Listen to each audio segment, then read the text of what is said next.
Most people know the image.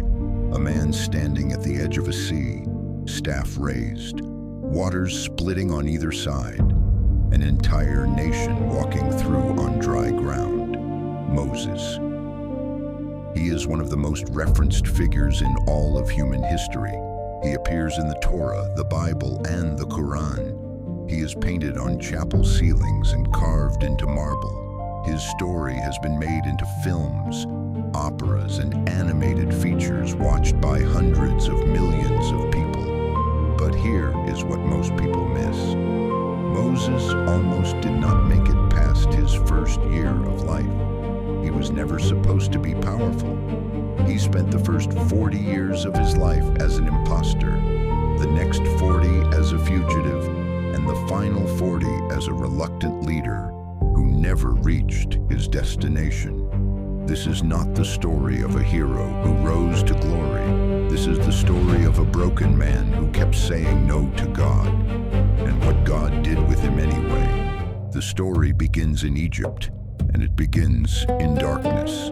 The Israelites have been in Egypt for 400 years. What started as a refuge, a place to survive famine, has become a prison. They are enslaved, they are beaten. They build cities for a king who does not see them as people. And then Pharaoh makes a decree. Every Hebrew boy born must be thrown into the Nile. Into this moment, a mother gives birth to a son. The text says she saw that he was good. The same word used in Genesis when God looks at creation. She hides him for 3 months. When she can hide him no longer, she does something that sounds like surrender, but is actually an act of extraordinary faith.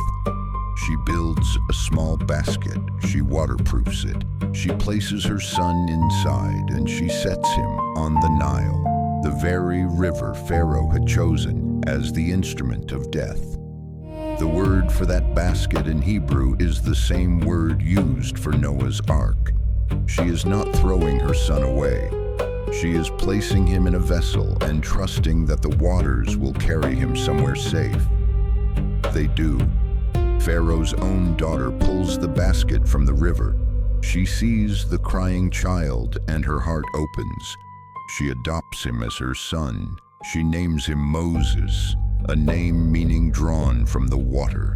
The boy who was supposed to die by the river is raised inside the palace of the man who ordered his death.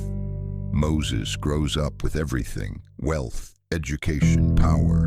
He is Egyptian royalty, and yet something in him knows he is not. One day he goes out to where his people are working. He watches an Egyptian beating a Hebrew slave. Something breaks inside him. He looks around, sees no one watching, and he kills the Egyptian. He buries the body in the sand. The next day he goes out again and sees 2 Hebrews fighting each other. He tries to intervene. One of them turns on him. "How are you going to stop us?"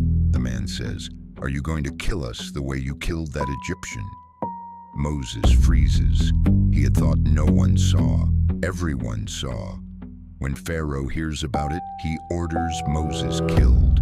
And Moses does the only thing he can think to do. He runs. He flees into the wilderness of Midian, a desert on the far side of nowhere. And he starts over. He marries. He has a son. He becomes a shepherd. He tends flocks on the far side of the mountain, and the years pass. 40 years pass. The man who grew up in the most powerful palace on earth is now an aging shepherd in the desert. And here is where the story takes its turn. Moses is watching the flock near a mountain called Horeb, the mountain of God, when he notices something strange. A bush is on fire, but it is not burning up. He turns aside to look, and out of the bush, God speaks his name, Moses. Moses. And Moses says, "Here I am." What follows is one of the most remarkable conversations in all of Scripture. God tells Moses he has seen the suffering of his people. He has heard their cry. He is coming down to rescue them.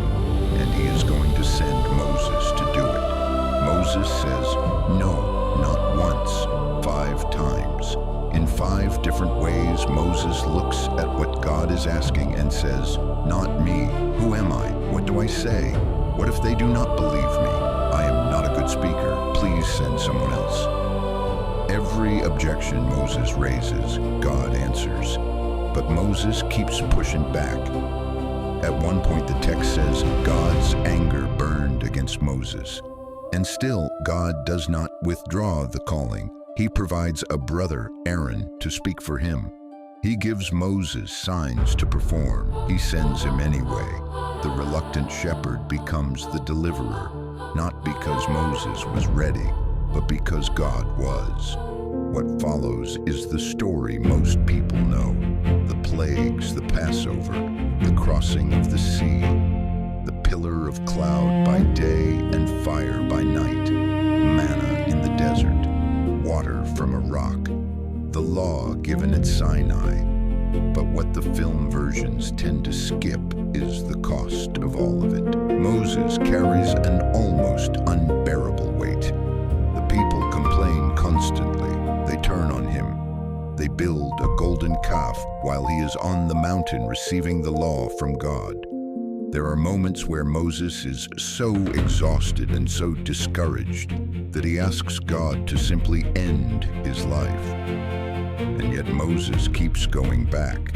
There's a passage in Exodus that says, Moses used to go to the tent of meeting and speak with God face to face, as one speaks to a friend, not as a subject to a king, as a friend. Whatever Moses was carrying, he did not carry it alone. Moses leads Israel for 40 years in the wilderness. He does not get to enter the land he spent 4 decades walking toward. At the end of his life, he climbs a mountain and he looks out over the land God has promised. He sees it. He does not enter it. And yet, the Bible's verdict on Moses is this: there has never risen in Israel a prophet like Moses, whom the Lord knew face to face. Not the miracles, not the plagues, not the sea, face to face. The greatest thing about Moses was not what he did. It was who he knew, and that, perhaps, is the point of the whole story.